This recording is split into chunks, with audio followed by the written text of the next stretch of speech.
Welcome back to Turnpike Sports. Dave Weishottle with you. We've all seen The Sopranos or The Godfather or the movie Bugsy, and we're thoroughly entertained and fascinated about the mob in this country. Well, in Las Vegas, a city a lot of people believe that the mob built, there is a museum dedicated to the influence the mob had on our society. In February, the Mob Museum celebrated its 10th anniversary, and I can't wait to hear all about it because on the line we have Geoff Schumacher, who is the Vice President of Exhibits and Programs at the Mob Museum. Geoff, thanks for coming on. Hey, thanks very much for inviting me. Oh, it's our pleasure. And I got to tell you, speaking as a guy who loves history and who loves the stories of mobsters and gangland activity, I have to tell you, I think you have one of the greatest jobs in the world. What led you to start working with the Mob Museum? Well, I have to say, I agree with you. I do have a great job. I get to talk about interesting things and research interesting things every day. I started my career in the newspaper business. I was a reporter and then an editor and a columnist, and I actually thought my whole life was going to be about that. But about 9 years ago, I had the opportunity to come and move to the Mob Museum and really start up the content department, as we called it then. And we were able to, it was an effort to continually evolve the museum, not just be a static thing, but continually improve it, add new stories, acquire additional artifacts, put together great programming. And so that's what I've been doing for the last 9 years. Now, every time I've talked to someone who has come back from Las Vegas, every one of them have said, you have to check out the Mob Museum. For those of us who aren't familiar with the Mob Museum, or for those of us who haven't visited yet, tell us something about it. What was the whole concept for the creation of the Mob Museum? Yeah, so it really starts with the building. The Mob Museum is located in a historic building. It's the first U.S. post office and courthouse in Las Vegas. Wow. Now, Las Vegas is not a terribly old city, as many people know. So this building was opened in 1933. We consider that pretty old. Yeah. So when this building in the year 2000, the federal government kind of decided, we don't need that building anymore. Las Vegas had grown so much that they had built other courthouses and other post offices all over the place. So they were going to get rid of the building. And at that time, the mayor of Las Vegas was Oscar Goodman. Okay. And Oscar Goodman, apropos to this conversation, he was one of the most prominent mob defense attorneys in the country. And then he retired from that and became the mayor of Las Vegas. So when this building came available in downtown Las Vegas, he thought, the city needs to acquire this building. This could be a great way to redevelop our downtown. Mm-hmm. So the city was able to acquire the building for $1, as long as it was going to be used for a good cultural use. Okay. And then the debate started as to, okay, what are we going to do with the building? And Oscar came up with the idea for a mob museum, a museum dedicated to the history of organized crime and law enforcement in America. It's such a great idea, and it's such a fascinating area of history. And that proves about how many people have visited. I read somewhere your first year you had 100,000 visitors. Now, 10 years later, you have over 3 million people have walked through your doors. That's absolutely incredible. What is it about the mob or organized crime that fascinates people so much? I mean, what makes people want to go and see objects that mobsters have had some kind of contact with? It's a question I get a lot, and it's always difficult to answer. But I do think that the history of the mob there's two things about it that I usually mention. First is there's many great personalities, right? They're individuals that people can identify with. You don't want to glorify criminals. That's important. Sure. I mean, these people were doing bad things. So we don't want to make them out like they were great people. But what they were great personalities. And people are drawn to these people in history who were involved in interesting things. So Al Capone, Lucky Luciano, John Gotti, these people stand out from the crowd, and people want to know more about them. The other element of it, I think, is that this is kind of like a shadow history of the world, of America, for sure. Sure. In that so much of what the mob did intersected with what you did learn in high school, you did learn in college, about the history of our country, but you don't. These they were involved in politics. They were involved in famous crimes. They were involved in corruption, and they were building things. I mean, the mob was involved in all kinds of aspects of our history that we want to know more about. Talking about what you have in the Mob Museum, I went to the website, themobmuseum.org, and I was amazed at the size of the museum. You mentioned your building, and it's 4 stories tall, and it's full of exhibits. Mm-hmm. At the moment, how many exhibits do you have in the museum?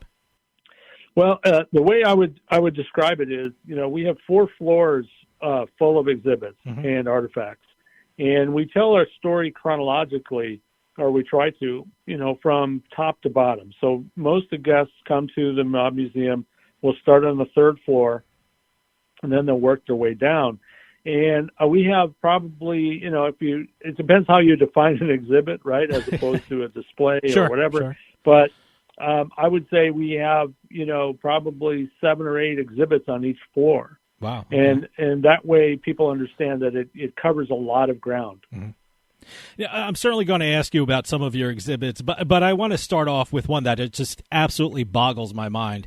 You opened your doors on February 14th, 2012, which was the anniversary of the St. Valentine's Day Massacre. And the Mob Museum, did they actually have a brick wall that the mobsters stood against as they were shot? I mean, yeah. How did you ever get a hold of something like that? Did you know someone who owned it, or did they donate to the museum? How did you get the brick wall from the St. Valentine's Day Massacre? So that is an interesting story. So, in 1929, in Chicago, the massacre occurred, and in this building, nondescript building, really, on the north side of Chicago, and it became a bit of a landmark. People in Chicago knew about this building. They knew about what had happened there. And so when in the news, it was reported in the late 60s that the building was going to be torn down. A man named George Patey recognized the historical significance of this building, and he wanted to somehow, save some element of this building. And so he identified the brick wall of the building against which these men were lined up and killed in the massacre. And he acquired those bricks from before it was demolished. So those bricks, that he numbered them and lettered them so that they could be a portion of the wall could be recreated. So George Patey had these bricks, and he sold off a few of them one by one, but for the most part, he kept them, and he displayed them for a period of time in Canada and in other places. He was looking for a venue for these bricks, and never found the right place. It seems we didn't have a mob museum back in those days. So, when he passed away, his niece acquired these bricks, and it so happened that as publicity about the Mob Museum before it was built, before it opened, there was publicity about the coming museum. She saw this, and she contacted the key members of the museum at that time, and said that she had these bricks. And so an agreement was reached, and the museum was able to acquire them. And then we carefully put together an exhibit that shows that recreates the bricks in the right order. Wow! So that it looks exactly as it did on the day these guys were gunned down. So it was a real stroke of luck that she still had the bricks. Number one, that it just so happened she lived in Las Vegas. That was helpful. It would have been quite a shipping charge for 400 bricks. Boy. And then we were able to acquire them from her. So that became our signature artifact, is that wall. Tell us something about your other exhibits that you have on display at the Mob Museum. What can people experience when they visit the Mob Museum? I mean, I read in your website that you have something called the Crime Lab Experience, which that's something I would absolutely love to do. Tell us something about what people will see and experience when they walk through your doors. Absolutely. So there's a mix of things to do. That's what makes often the case. People they come to Las Vegas and they know they want to go to the Mob Museum, but they're not sure like what they're going to see. right? So they thought, well, maybe I'll reserve an hour or an hour and a half to come to the Mob Museum in my schedule, and then I've got other things to do. But when they get here, they tend to find that if they really want the full experience, it's going to take longer than an hour. Mm-hmm. And that's because we have so many different things that you can do here. I will say that you mentioned the Crime Lab. This is one of our paid experiences that people absolutely love. We created a whole exhibit space where we allow the guests to engage in the interactive experiences that help them to understand, forensic science better.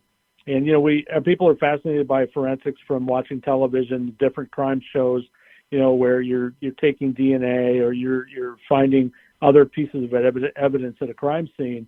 And that's all based in truth. But what ends up happening, of course, is that, they resolve these matters in a matter of minutes in a crime show, right? And it ultimately takes a lot longer than that, and it's a lot more complicated. So what we do in the Crime Lab is we help our guests to understand exactly how these things work, and they really enjoy that. Another thing that we do is we have in our basement, we have a speakeasy and a distillery. And we have a speakeasy exhibit and a distillery exhibit based on Prohibition, right? That would be the first way I would describe it. But in fact, it's a working bar where people go, to have a drink. Wow. But it's full of artifacts, full of exhibits telling you all about the Prohibition era.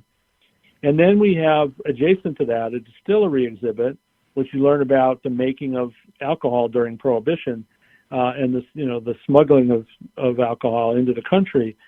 But what you also get is we're actually making moonshine in the basement. Wow. So this is something that people get to experience. We have what we call our distillery tour and tasting. And it's a paid experience. You sit down. One of our educators will tell you about Prohibition and about moonshine and all of that. But then you get to taste our moonshine, and you get to learn about how we make it and how it was made during back in the day. So that's another experience that people really talk about afterward. See, that's amazing. That is such hands-on experience of yesteryear. To learn like that, it's you're drinking and you're learning, and your history. It's the best of both worlds. I gotta ask you, do you have a favorite exhibit in the collection? I know you're the vice president of exhibits and programs, so I guess that's like asking you who's your favorite child. But I'm curious. I mean, if someone came in and said, I want to see one exhibit. Give me your crown jewel of your collection. What is it that you show people? I think my favorites change over time, right? Mm-hmm. My former favorites, but I would say my current favorite would be our exhibit about the Flamingo Hotel. Oh, okay. And that was the building of the Flamingo in Las Vegas. You mentioned the movie Bugsy earlier. That one there's a lot of fiction in that movie, but it's really about Bugsy Siegel and others who were involved in building the Flamingo, which played a big role in the development of Las Vegas. And we have some artifacts that are just amazing in this exhibit. We have, for example, the original down payment check that was made to buy the land that became the Flamingo. We have a contract that was signed by Bugsy Siegel, Ben Siegel, and what it did is he bought out one of his partners for $600,000 so that Bugsy could have full control of the casino. And there's a whole drama behind that. But we have the original signed contract. And then we have a number of other artifacts related to the Flamingo when it opened. And it was such a pivotal moment in Las Vegas and really in mob history as well. I'm curious, how does the Mob Museum go about acquiring its exhibits? Because, I mean, what you have on display is a big part of the history of this country. Do you have people scouring the country for mob memorabilia? Do you have family members, and when I say family members, I mean biological family, of these mobsters donating them to you? I'm just amazed at the exhibits you have on display.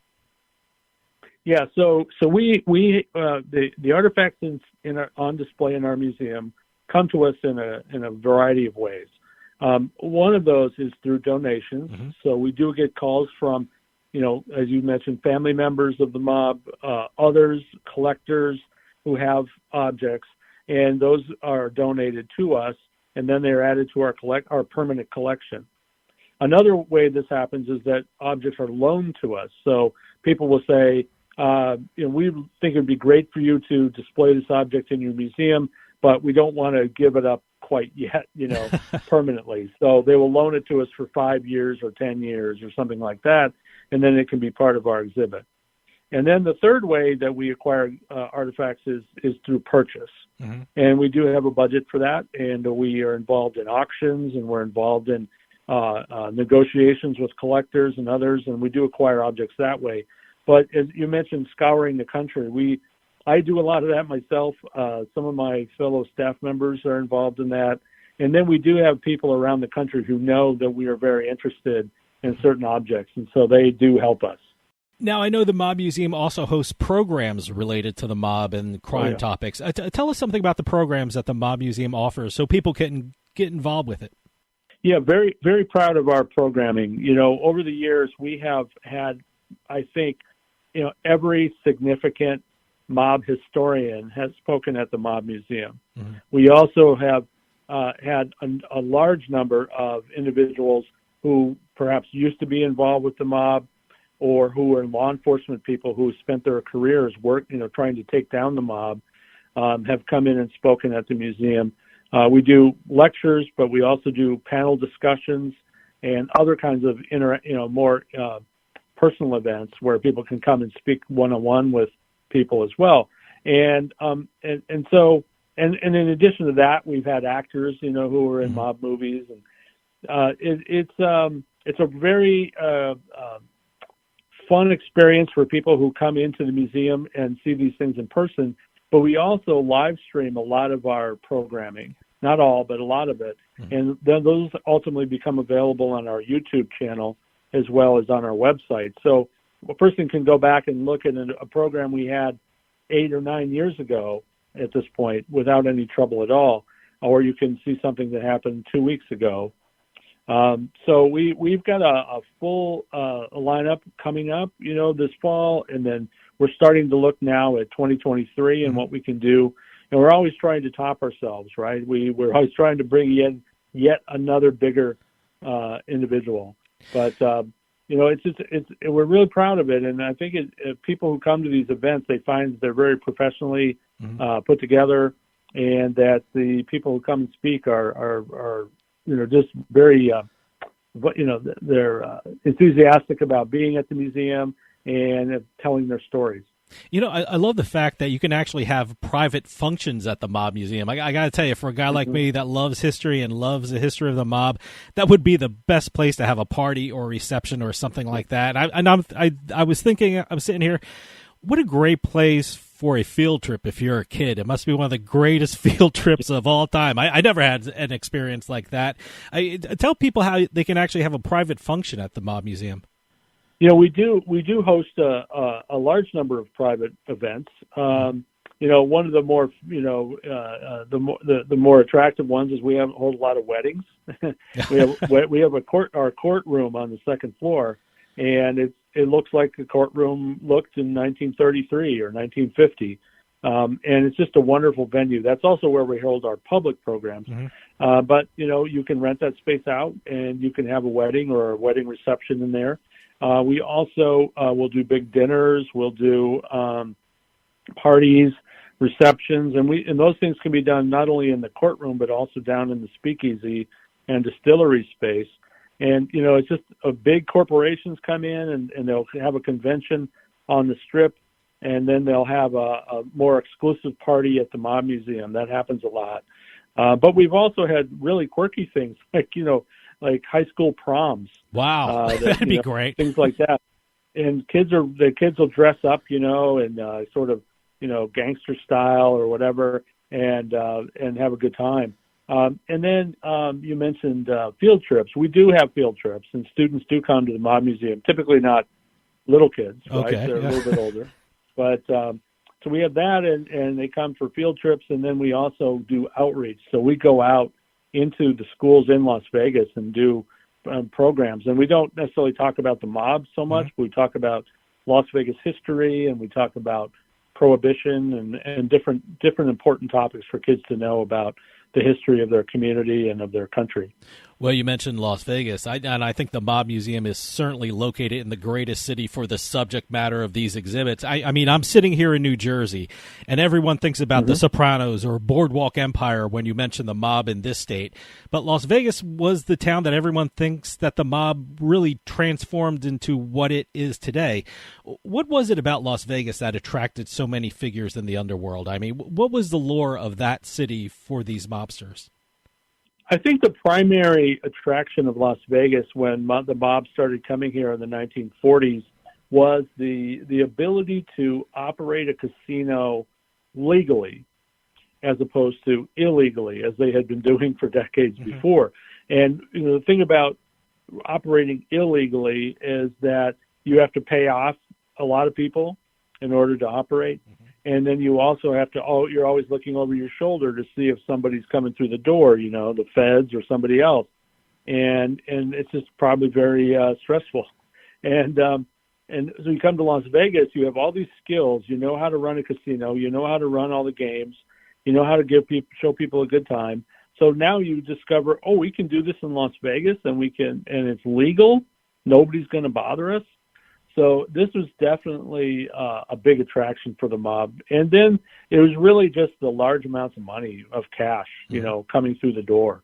The mob is all about making money, and it's all about cash because they don't want to pay taxes on anything. Sure.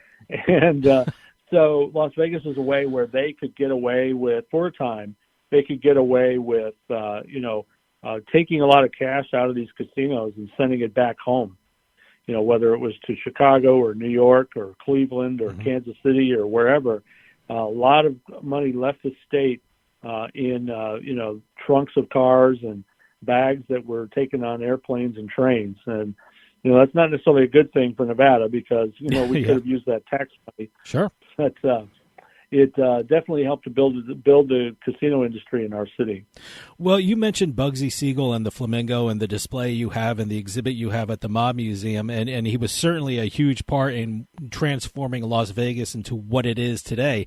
But is there a mobster that was just as important or even more important than Bugsy Siegel in the creation of Las Vegas? I mean, certainly Siegel was front and center, but are we missing someone that we should be giving credit to and making Vegas and what it is today?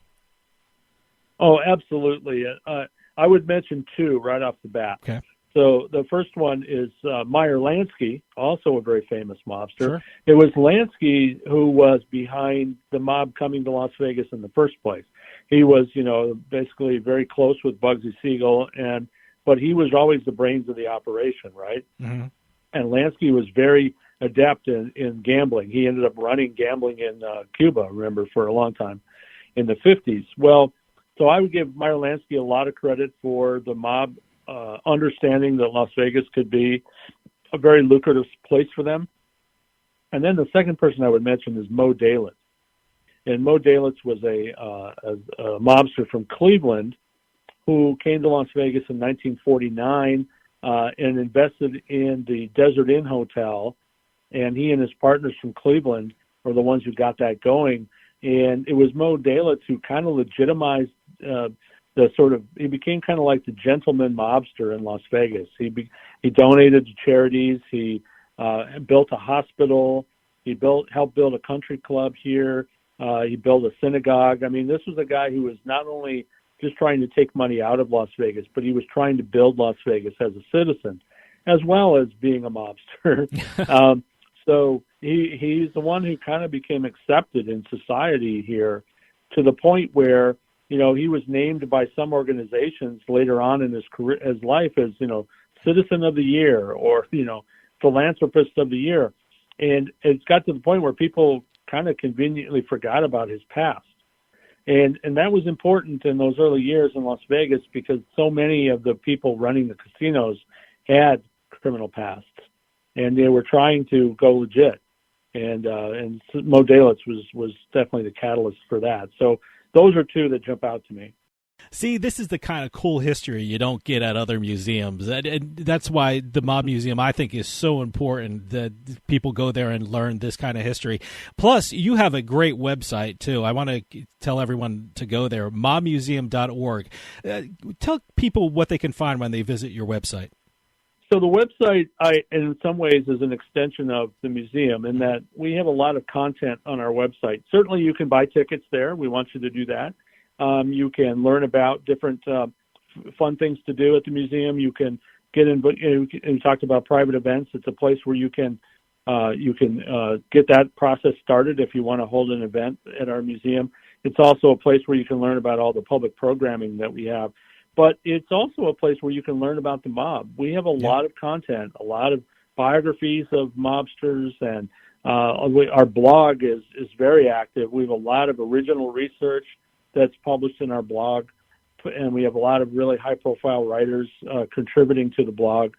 And then all the videos of the past programs and other videos are available there as well. So it is a resource, for people who want to learn more about the mob. It would be the first place I would check before you go to Wikipedia or wherever. Go to the Mob Museum. By the way, you also have a really great online store. My mom's an Italian woman from New Jersey, so I might need to get her the Forgot About It mug that you have online. So people should definitely check out your store. But tell me about some of the exhibits and programs that you're planning in the coming months and coming year. What should people look out for when they're planning their trip to the Mob Museum? I think the best thing to do, as I mentioned, is to keep an eye on our website. And you can actually get our e-newsletter. It's very easy to subscribe to. And then people can get a weekly update on what's coming down the pike. But what I can tell you is that, definitely for 2023, if people are planning ahead a little bit, I don't have dates for you, but I can tell you that our intention is for 2023 is that we're going to bring in some very high-profile individuals that we budgeted for this so that we can bring in some people who are going to pack the room, for sure. And we're talking about people who are involved in mob movies, actors, directors. We're talking about individuals who were very high profile members of the mob who are now reformed, if you will, and have moved into really sort of telling people more about that history like we do. And so we're looking to partner with some of them to help us tell these stories at the museum. And I think that hopefully that's helpful. I just want to kind of urge people to keep an eye on what's coming down the pike, because we do have some very interesting programming coming, especially in 2023. Geoff, we're running out of time, but can you give out your website again and any social media address the Mob Museum might have, and also tell people how to sign up for your newsletter? Yes. So first, the website is it's www.themobmuseum.org, and so the mob, you got to have the THE in there. Mob Museum, themobmuseum.org. You can sign up for the newsletter on the website. It's not hard to find, and I would encourage people to do that. It's a really attractive e-newsletter, and you won't be disappointed in the content. As for our social media presence, we're on Facebook, easy to find, Twitter, Instagram, and especially Instagram. I would recommend signing up not only for the Mob Museum to follow the Mob Museum, but follow our underground, which is our speakeasy and distillery space, so that you know what's going on down there. And it's really a much greater focus on Instagram on the cocktails that we create and the different parts of the history of Prohibition that we try to take advantage of down there. And it's a really fun read. So I'd recommend that. Geoff Schumacher, Vice President of Exhibits and Programs of the Mob Museum, thanks so much for coming on and telling us all about the Mob Museum. I think it's an amazing place to go and find out about a part of the history of this country that you normally don't hear about from other museums. So thank you so much for coming on and telling us what the Mob Museum is all about. Thanks so much for your time. Thank you very much for having me. And that'll do it for us this week. We'll see you next time on the Turnpike.